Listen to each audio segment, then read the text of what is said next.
बहुत समय पहले की बात है। एक छोटे से गांव में रामानंद नाम का एक भक्ति भाव वाला पुरुष रहता था।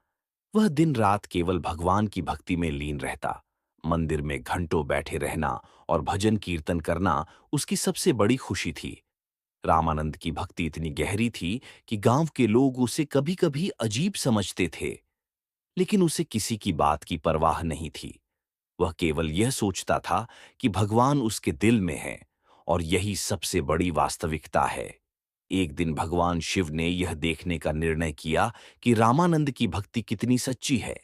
उन्होंने धरती पर मानव रूप में प्रकट होकर रामानंद के सामने आने का निश्चय किया। भगवान शिव एक साधारण वृद्ध के रूप में आए और रामानंद के घर के पास बैठ गए। रामानंद ने वृद्ध को देखा और उनके लिए एक मटका पानी और थोड़ी रोटी लेकर आए। वृद्ध ने कहा, बेटा, मैं बहुत भूखा हूं, मुझे भोजन दो। रामानंद ने अपने हाथ में रखा भोजन दिया और बड़े प्रेम से बोला, भगवान की कृपा से ये भोजन आपके लिए।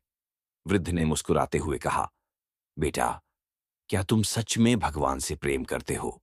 अगर तुम्हारे पास अब और कुछ नहीं बचा तो क्या तुम मुझे भी दे दोगे? रामानंद ने देखा कि उसके पास अब केवल एक परांठा और थोड़ी दाल बची है, लेकिन उसके मन में कोई भय नहीं था।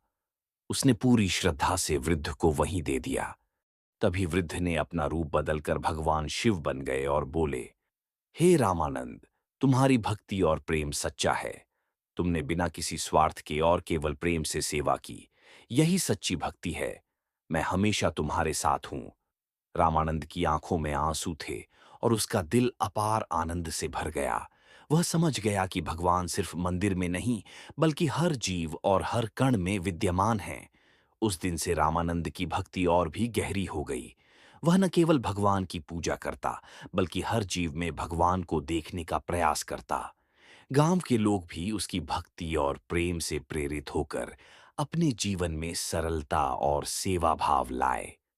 सीख: सच्ची भक्ति सिर्फ शब्दों या पूजा में नहीं, बल्कि सेवा, प्रेम और निस्वार्थ समर्पण में है।